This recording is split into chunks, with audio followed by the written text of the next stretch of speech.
Student, welcome to my channel AI biology and it's me Avinash Ingle. आणि या video लेक्चरमध्ये आपण डिस्कस करणार आहे, जसं की तुम्ही पाहिलं असं, आज पाहणार आपण सीड अँड फ्रूट डेव्हलपमेंट. काय पाहणार आपण? Seed and fruit development. And seed and fruit डेव्हलपमेंटच्या पहिले आपण डेव्हलपमेंट ऑफ एंडोस्पर्म पाहिलेलं आहे. डेव्हलपमेंट ऑफ म्हणजे भरपूर या चॅप्टरमधले मोस्ट ऑफ द पोर्शन आपण कव्हर केलेले आहेत. ठीक आहे, तर डेव्हलपमेंट ऑफ एंडोस्पर्म झालं, डेव्हलपमेंट ऑफ एम्ब्रिओ, याच्या पहिलेचा व्हिडिओ आपला डेव्हलपमेंट ऑफ एम्ब्रिओ झाला, एंडोस्पर्म झाला. तर मग आता कशाचं काय वेळ राहिली? तर मग एवढं मोठं जे आता रिप्रोडक्शन झालं की पोस्ट फर्टिलायझेशनची आपण ऍक्टिव्हिटी पाहत आहेत, बरोबर आहे.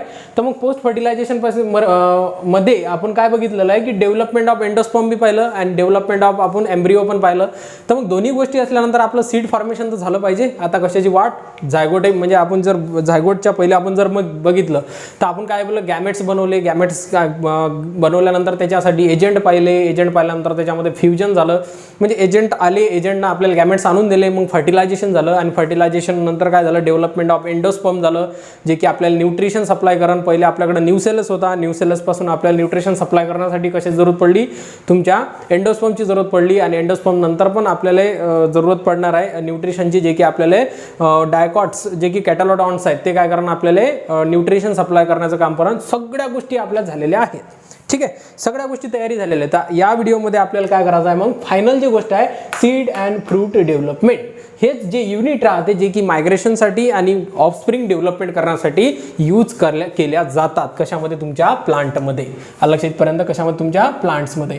ह्या प्लांट्समध्ये तुमचं सीड अँड फ्रूटच एक असं आहे जे फ्रूटच्या अंदरमध्ये सीड राहतात. बेसिकली सीड्स एक युनिट्स आहे जे की काय करतात की एका प्लांटपासून दुसऱ्या प्लांटचं डेव्हलपमेंट करत असतात. ठीक आहे, तर हे आज आपण या व्हिडिओ लेक्चरमध्ये पाहणार आहे. ठीक आहे, तर चला आपण जास्त टाइम न वेस्ट करता आपण स्टार्ट करून टाकू. काय दिलेलं आहे की द गोल्स ऑफ रिप्रोडक्शन. रिप्रोडक्शनचा काय गोल्स आहे हे सगळ्याला माहित आहे, येणारी जनरेशन बनवणे. तर पाहू आपण पुस्तक काय म्हणते आपल्याला. The goals of reproduction in every living organism. नुसतं प्लांटचं नाही तर प्रत्येक लिव्हिंग ऑर्गॅनिझमचा गोल्स म्हणजे रिप्रोडक्शनचा काय गोल राहते हे पण सांगितलं तुम्हाला. In every living organism including the plant, म्हणजे सगळे लिव्हिंग ऑर्गॅनिझम असो त्याच्यामध्ये इन्क्लुडिंग काय आलं, तुमचं प्लांट आलं. To create the offspring. काय करणे? टू क्रिएट द ऑफस्प्रिंग करणे, म्हणजे येणारी जनरेशन डेव्हलपमेंट करणे. हा आपला एक गोल्स राहतो. कशाचा गोल्स राहतो? आपल्या रिप्रोडक्शनचा गोल्स राहतो. ठीक आहे, त्यानंतर काय म्हटलं की रिप्रोडक्शन काय करा फॉर द नेक्स्ट जनरेशन. नवीन म्हणजे येणाऱ्या जनरेशनमध्ये वन ऑफ द वे, फक्त एक रस्ता आहे, एकच way, one of the way that plant produce the offspring by the formation of seed. Formation of seed म्हणजे सीडच एक माध्यम आहे ज्याच्यापासून काय बनल्या जाईल, प्लांट बनल्या जाईन. आणि आपण आतापर्यंत हेच बनवलं. याच्यामधला आपण एंडोस्पर्म बनवला, त्यानंतर याच्यामधला आपण एम्ब्रिओ बनवला, याच्यामध्ये आपण सगळ्या गोष्टी जे एम्ब्रिओचं डेव्हलपमेंट आहे ते केलं, एंडोस्पर्मचं डेव्हलपमेंट सगळं केलं. आज आपण काय करणार आहे, सीडचं फॉर्मेशन किंवा डेव्हलपमेंट करणार आहे. किंवा एक डायकॉट सीडचं एक्झाम्पल घेऊ आपण. सीडमध्ये काय काय गोष्टी राहतात आणि त्याचं इम्पॉर्टंट पाहू. इट्स इम्पॉर्टंट कोणकोणत्या, म्हणजे काय इम्पॉर्टंट राईट सीडचं, ते आपण या व्हिडिओ लेक्चरमध्ये कव्हर करणार आहे. ठीक आहे, तर एवढं समजलं काय म्हणजे इंट्रोडक्शन काय येतं की बेसिकली काय की रिप्रोडक्शनचा एक एम आहे, एम नाही, जो की रिप्रोडक्शन जो गोल्स राहतो तेच एम. त्याच्यामध्ये काय गोल्स आहे की काय डेव्हलपमेंट करणे, ऑफस्प्रिंग डेव्हलपमेंट करणे. कशासाठी? नेक्स्ट जनरेशनसाठी, आपली स्पेसिस टिकवण्यासाठी.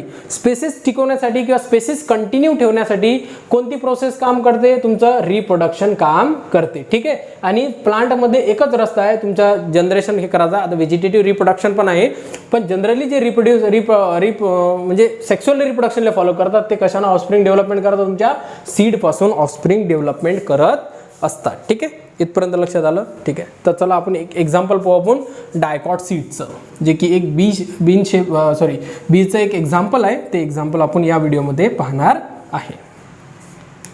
तर चला आपण फॉर्मेशन ऑफ म्हणजे फ्रूट अँड सीडचं पाहणार आहोत. सीड काढण्याची एकमेव सोपी पद्धत अशी आहे की दोन्ही साईडनं काय करा, किडनी सारखं स्ट्रक्चर काढून टाका. डायकॉट सीड जर तुम्हाला काढायची असेल तर. ठीक आहे, अशा पद्धतीनं तुम्ही इझिएस्ट मेथडमध्ये चांगल्या पद्धतीनं काढू शकता. एवढी चांगली तर माही पण नाही निघालेली आहे, पण तुम्ही चांगल्या पद्धतीने काढण्याचा प्रयत्न करा. ठीक आहे, पहिले आपण थोडं डायग्राम काढून टाकू. इथं लिप लाईक स्ट्रक्चर दिसते जे की फायनली प्लिम्युल्स राहतात. काय राहतात? तुमचे प्लिम्युल्स. ठीक आहे, आता याला काय करू आपण, लेबलिंग करू. काय तर हे डायकॉट सीडचं एक्झाम्पल आहे. हे वरचे जे दिसतात तुम्हाला हे काय तुमचे प्लिम्युल्स आहे. काय तुमचे प्लिम्युल्स. लक्षात इथपर्यंत. आता प्लिम्युल्स पासून काय फॉर्मेशन होते या सगळ्या गोष्टी आपण डिस्कस करण. पहिले आपण लेबलिंग करून टाकू. प्लिम्युलच्या खालचा जो पोर्शन राहतो त्याला काय म्हणतो आपण, हायपोकोटाइल्स म्हणतात. काय म्हणतात, हायपोकोटाइल्स. हे काय झाले तुमचे हायपोकोटाइल्स. ठीक आहे, हायपोकोटाइल्स किंवा हायपोकोटाइल्स म्हणतात, फक्त हायपोकोटाइल. ठीक आहे, यस न घालू. काय झालं तुमचा हायपोकोटाइल्स. आणि हायपोकोटाइल्सचा जो खालचा पोर्शन राहतो त्याला काय म्हणतात, इपिकोटाइल्स म्हणतात. काय म्हणतात, इपिकोटाइल्स. हे काय झालं तुमचं इपिकोटाइल्स. एक मिनिट, सॉरी, इपिकोटाइल्स. ठीक आहे, काय झालं तुमचं इपिकोटाइल्स. लक्षात इथपर्यंत. वरचा जो राहतो त्याला प्लिम्युल झाला, हा काय झाला तुमचा हायपोकोटाइल झाला, इपिकोटाइल्स. आणि खालचा जो पोर्शन राहतो एकदम त्याला काय म्हणतात तुमचं काय झालं तुमचं प्लिम्युल्स. नंतर काय झालं तुमचं रॅडिकल्स. काय झालं तुमचं रॅडिकल्स. लक्षात इथपर्यंत. हे काय झालं तुमचे रॅडिकल्स. इथपर्यंत लक्षात आलं काय आहे तर प्लिम्युल्स काय करतात आणि रॅडिकल्स काय करतात, या दोघांचं महत्त्वाचं फंक्शन तुम्हाला माहीत असलं पाहिजे. प्लिम्युल्स काय करतील की प्लांटवरचा जो अप्पर पार्ट आहे, प्लांटवरचा जो अप्पर पार्ट आहे वरच्या साईडचा, जे की तुमचं शूट्स आहे, त्यानंतर तुमचे जे अप्पर डेव्हलपमेंट आहे जसं की लीफ वगैरे आहे, ते सगळं बनवणे कोण करतो, तुमचा प्लिम्युल्स करतो. कोण करतो, प्लिम्युल्स. त्यानंतर बघा की जे तुमचं रॅडिकल्स आहे, रॅडिकल्स काय बनवतील तुमचं रूट सिस्टम बनवतील. काय बनवतील तुमचं रूट सिस्टम. लक्षात इथपर्यंत. काय बनवतील तुमचं रूट सिस्टम, एवढं लक्षात ठेवा. ठीक आहे, खालच्या साईडचा पोर्शन काय बनवून तुमचा रूट सिस्टम, आणि वरच्या साईडचा पोर्शन काय करून, ज्याला प्लिम्युल्स म्हटलं, तो प्लांटच्या वरच्या साईडला कम्प्लिटली प्लांटची ग्रोथ कोण करा, तुमचा प्लिम्युल्स करा. ठीक आहे, इथपर्यंत लक्षात आलं. अगेन्स्ट याच्यामध्ये आउटरमोस्ट लेअर आहे जे की तुमची एक रफ अँड रेजिस्टन्स राहते, तुमची जे बायोटिक असो या एबायोटिक असो. आता जे की तुमचा ट्रेस येणार आहे, एबायोटिक ट्रेस असो या अनदर ट्रेस असो, त्याच्यापासून रजिस्ट करण्याचे जे काम राहते ते कोणाचं राहते, तुमच्या सीड कोटचं राहते. काय राहते, सीड कोट. हे काय दिसते मग तुम्हाला, हे काय तुमची सीड कोट आहे. काय तुमची सीड कोट. लक्षात इथपर्यंत. आता कशापासून सीड कोट बनलेली आहे, तुमच्या इंटिग्युमेंट पासून बनलेली आहे. कशापासून, इंटिग्युमेंट. लक्षात इथपर्यंत. कशापासून बनलेली आहे, इंटिग्युमेंट.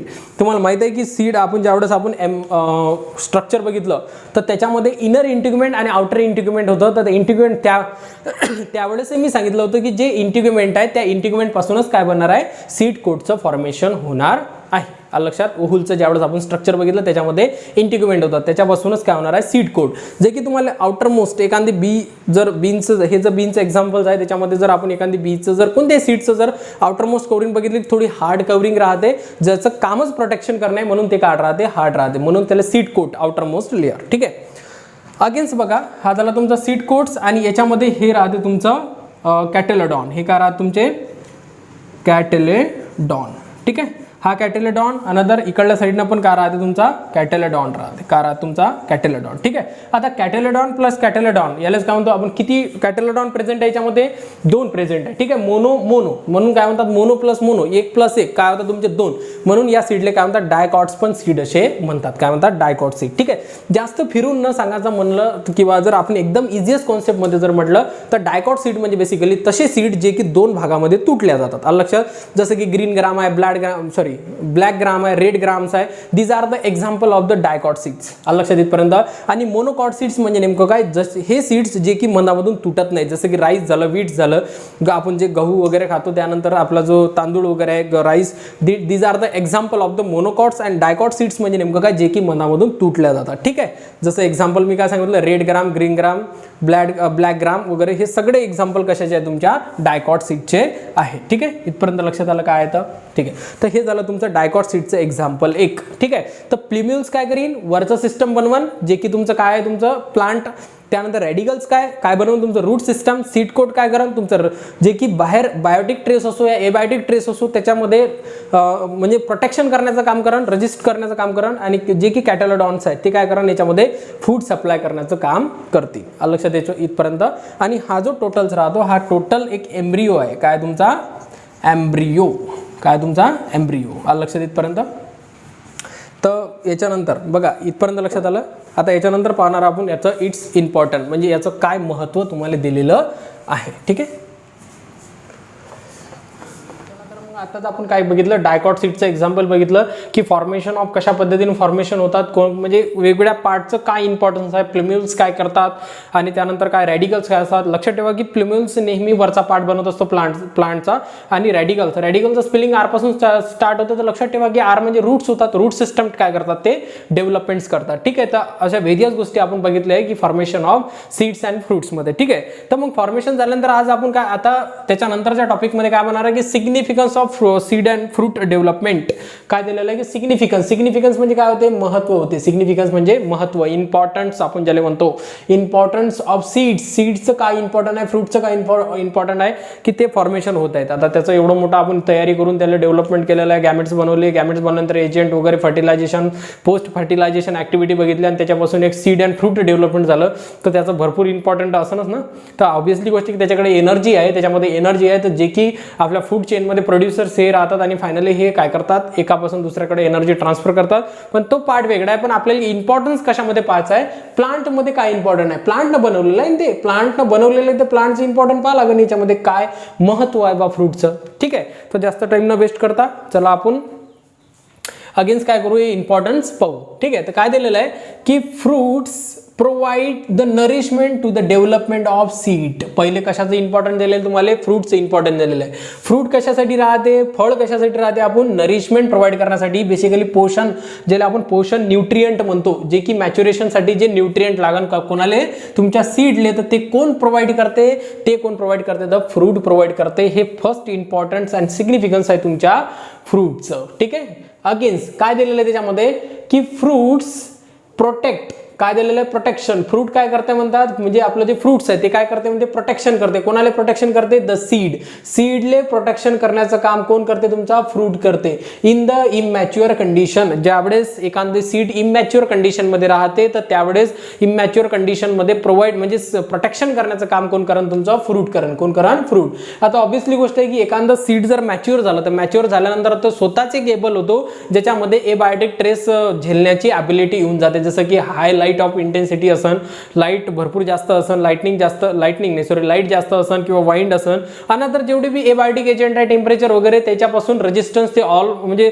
स्वतःहून होऊन जातात ज्यावेळेस ते मॅच्युअर होतात. बट ज्यावेळेस ते इमॅच्युअर कंडिशन मध्ये राहतात, त्याला प्रोटेक्शन करण्याचं काम कोण करते, फ्रूट करते. हे अगेन्स्ट एक काय तुमचं एक सिग्निफिकन्स म्हणजे महत्व म्हणजे इम्पॉर्टन्स आहे तुमच्या फ्रूटचं. ठीक आहे, 2 पॉईंट लक्षात आले काय आता. ठीक आहे, अगेन्स्ट बघा की काय म्हटलं की सीड सर्व ॲज अ इम्पॉर्टन्स, काय म्हटलं की सीड सर्व as a important propagation organ and units of the plant. Propagation म्हणजे प्रसार होणे किंवा एका ठिकाणापासून दुसऱ्या ठिकाणी जाणे. तर मग काय म्हटलं की सीड म्हणजे आपण सीड काय आहे तुमचं एक इम्पॉर्टंट प्रोपॅगेशन ऑर्गन्स आहे, ज्याला आपण युनिट्स पण म्हटलं, त्याला आपण प्रोपॅगेशन युनिट पण म्हणू शकतो. प्रोपॅगेशन युनिट्स कोण आहे, मग सीड्स आहे. कशाचे, तुमच्या प्लांट्सचे.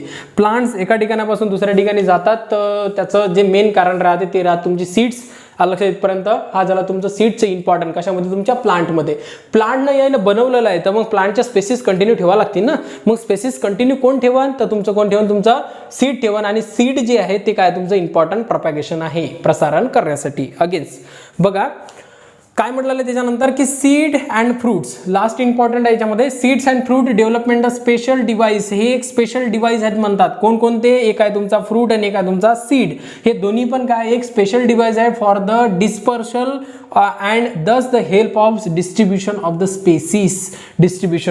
स्पेसिस. म्हणजे काय म्हटलेलं आहे की फ्रूट्स अँड सीड किंवा सीड्स अँड फ्रूट्स हे एक स्पेशल डिव्हाइस आहेत. आता कोणताही पक्षी, एवढं लक्षात ठेवा, कोणताही पक्षी जर एका ठिकाणापासून दुसऱ्या ठिकाणी काही प्लांटवरून जर काही खात असेल तर एक तर सीड खावेन, त्यानंतर फ्रूट खाएन. एका ठिकाणापासून दुसऱ्या ठिकाणी नेण्याचं काम करून तर छोटे छोटे सीड्स असतील तर ते घेऊन जाईल, किंवा छोटे छोटे फ्रूट्स असतील तर ते घेऊन जातील, किंवा ज्यावेळेस आपण खाल्ल्या जाते तर त्याच्या पोटामधले सीड जसेच्या तसे बाहेर निघतात, तर त्याच्यापासून डिस्पर्सल होईल, त्यानंतर प्लांटची स्पेसिस कारण कंटिन्यू मध्ये राहतील. तर मग ह्या जे व्हेरियस गोष्टी आहेत, म्हणून काय म्हटलेलं आहे की प्लांट म्हणजे तुम्ही पण ज्यावेळेस एखाद्या झाडावर जर तुम्ही काही फळं तोडायला गेले तर फळं घेऊन जाता, तुम्ही झाड घेऊन जाता का, नाही. आंब्याच्या झाडावर जर गेले तर आंब्याचं झाड घरी घेऊन येता का, नाही. आंबे घेऊन यावं लागेल आपल्याला. मग बेसिकली काय म्हटलेलं आहे की seeds and fruits the development म्हणजे काय एक स्पेशल एक डिव्हाइस आहे for the dispersion and this the help of the distribution of the species. त्याची स्पेसिस डिस्ट्रीब्युशन करणे. तुम्ही घरी फळ आणता, फळ आणल्यानंतर त्याचा आजूबाजूचा पोर्शन जो खाऊन घेता आणि खाल्ल्यानंतर काय होणार आहे, त्याची जे सीड्स आहे ते फेकून देतात. बेसिकली काय झालं, त्याचं डिस्पर्सल झालं आणि त्यानंतर त्यानंतर त्या सीडपासून एक नवीन प्लांटचा जन्म होते आणि अशा पद्धतीनं स्पेसिस कंटिन्यू ठेवण्याचं काम केल्या जाते. तर हे सगळे इम्पॉर्टन्स आहे, सिग्निफिकन्स आहे सीड अँड फ्रूटचे. जर प्लांट सीड अँड फ्रूट बनवते तर हे सगळे काय त्याचे इम्पॉर्टन्स आहे, ते स्वतःच्या स्पेसिसले कंटिन्यू ठेवतात. आपलं पण तसंच आहे, आपण पण येणाऱ्या जनरेशनला जन्म देतो, त्याला पालन पोषण करतो.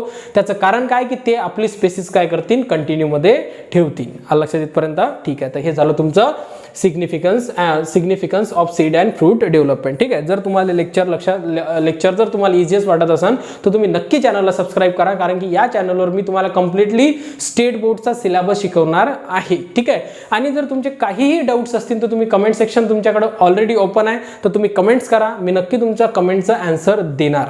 आणि जर कोणाला जरूरत असेल तुमचे मित्र आणि मैत्रिणी त्याला चॅनल शेअर करा. ठीक आहे. थँक्यू.